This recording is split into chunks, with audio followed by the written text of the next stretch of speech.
नमस्कार दोस्तों, ये हमारा गांव छोटा सा सुंदर प्यारा, चारों तरफ हरियाली। हरियाली के साथ साथ ये आम के पेड़, खुमानी के पेड़, पोलम के पेड़ और ये छोटी छोटी क्यारियाँ हैं। इन क्यारियों में हरी हरी सब्जियाँ हुई हैं। हरी सब्जी होने के हरी हरी सब्जियाँ हैं।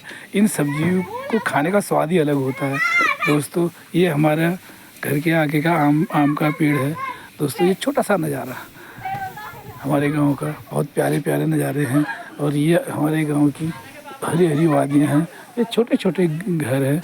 घर के साथ साथ दोस्तों, ये एक सुंदर सा चमेली का पौधा है जो हमारे घर की सुंदरता बनाए रखता है। दोस्तों, ये हमारा घर है। घर के साथ साथ ये छोटा सा मेरा भतीजा है जो अपनी आंगन में खेल रहा है। और उसके बाद ना ये दोस्तों, ये हमारी बहू है, ये जा रही है। ये हमारा छोटा सा दो घर है, हमारे बुजुर्गों ने बनाया हुआ। ये छोटा सा हमारा गांव है, ये हमारा घर है। ये यहाँ पर हम खाना बनाते हैं और जब खाना बना के पूरी फैमिली हमारी यहाँ पर बैठती है। ये हमारे गांव के पीछे सुंदर जंगल है, ये जंगल का व्यू है।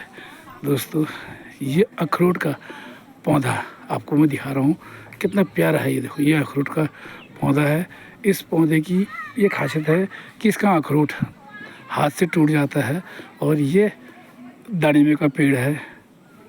और पेड़ के साथ ये हमारी परंपरा, सामने एक सुंदर सा मंदिर है जो हमारे इष्ट देव का मंदिर है। दोस्तों, इस मंदिर की स्थापना हमने 4 साल पहले करी है। और ये हमारे नीचे गाय भैंस रहते हैं। गाय भैंस के लिए हमने सुंदर सा एक मकान बना रखा है। और दोस्तों, ये आम का पेड़ है। ये आम के पेड़ के है। इस आम के हमारे पहाड़ में आम बहुत ज़्यादा होता है। इसका आम का स्वाद ही अलग होता है। दोस्तों, ये मेरा छोटा सा पोता है जो भी हमारे साथ गांव आया है। ये देखो, कपड़ों से खेल रहा है। कपड़ों से खेलने के साथ साथ कपड़ों को उधम कर रहा है, क्योंकि उसकी मम्मी ने कपड़े उठा के रखे थे तो अब वो कपड़ों को उठा रहा है। दोस्तों, ये हमारा आंगन है और ये हमारा नया मकान है जो बहुत बड़ा मकान है। इस मकान को बनाने में हमारे पापा ने बहुत बड़ा योगदान है। दोस्तों, ये हमारी बहू है। बहू के साथ साथ ये मेरा भतीजा है, ये दौड़ रहा है। और ये हमारे घर का व्यू है। ये घर के सामने ये देखो, ये सुंदर पहाड़ियाँ। हमारे घर के नीचे को घना जंगल है और पीछे भी बहुत बड़ा जंगल है। ये जंगल का व्यू देखते ही बनता है। दोस्तों, मैं आपको अपने गांव की परंपरा से परिचय करा रहा हूँ। दोस्तों, ये हरी इलायची जिसे बोलते हैं, ये इसका पौधा है।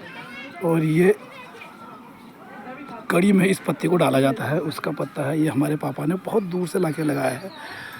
दोस्तों, मैं आपको एक ऐसी परंपरा दिखाता हूँ जो आपको देखने से बहुत अच्छा लगेगा। दोस्तों, ये छोटे छोटे फूल हैं हमारे चारों तरफ फूल हैं। ये हमारे गांव की परंपरा है। हमारे गांव में की ज़िंदगी बहुत कठिनाई भरी होती है। दोस्तों, ये हमारा यूट्यूब के चैनल के द्वारा मैं आपको अपनी गांव की परंपरा, जब खेतों से गेहूं काट के लाते हैं तो उस गेहूं के दाने को इन बैलों की सहायता से और हमारी पहाड़ी की औरतें और आदमी बड़ी मेहनत से अलग करते हैं। ये हमारी पहाड़ी परंपरा है। दोस्तों, धीरे धीरे ये परंपरा लुप्त होती जा रही है। अब मशीनीकरण का युग आ गया है, लेकिन आज भी हमारे गांव में बैलों के द्वारा गेहूं को अलग किया जाता है। जो बालियाँ होती हैं, बालियों से गेहूं अलग हो जाता है और उसकी घास अलग हो जाती है। इन बैलों को तब तक घुमाया जाता है जब तक गेहूं का दाना अलग नहीं हो जाए। यह हमारी पहाड़ की एक परंपरा है और आज भी ये परंपरा हमारे पहाड़ में जीवित है। अच्छा लगता है, पुरानी यादों को ताज़ा हो जाती है। कभी बचपन में हमने भी बैलों के साथ खूब घूमते घूमते चक्कर आ जाता है। फिर ये गेहूँ पूरी बाली होती है। बाली के बाद उसकी स्थिति, जब बैल इसमें कंटिन्यू घूमते हैं, उसकी स्थिति ऐसी हो जाती है, गेहूं का दाना अलग और घास फूस अलग। ये हमारी भाभी है जो गेहूं को ऊपर नीचे करते रह रही है ताकि गेहूं बहुत जल्दी अलग हो जाए।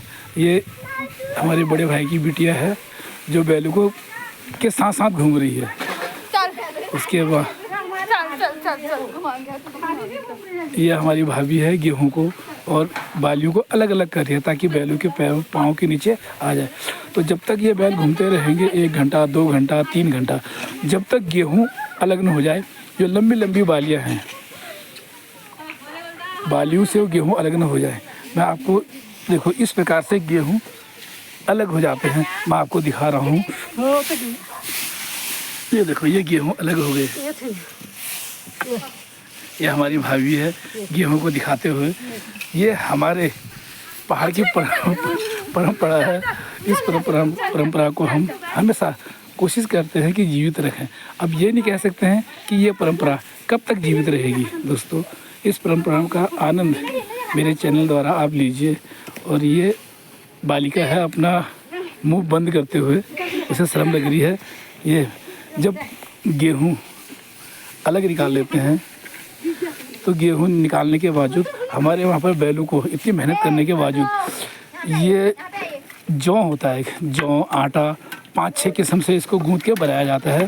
फिर बैलों को उनकी मेहनत का इनाम दिया जाता है, क्योंकि उनने हमारे लिए इतनी मेहनत करी है तो उन्हें कुछ तो मिलना चाहिए। फिर ये बना के उन बैलों को खिलाया जाता है, फिर बैल आराम से अपना रेस्ट करते हैं। नमस्कार दोस्तों, मैं अपनी वाणी यहीं पर ख़त्म करता हूँ।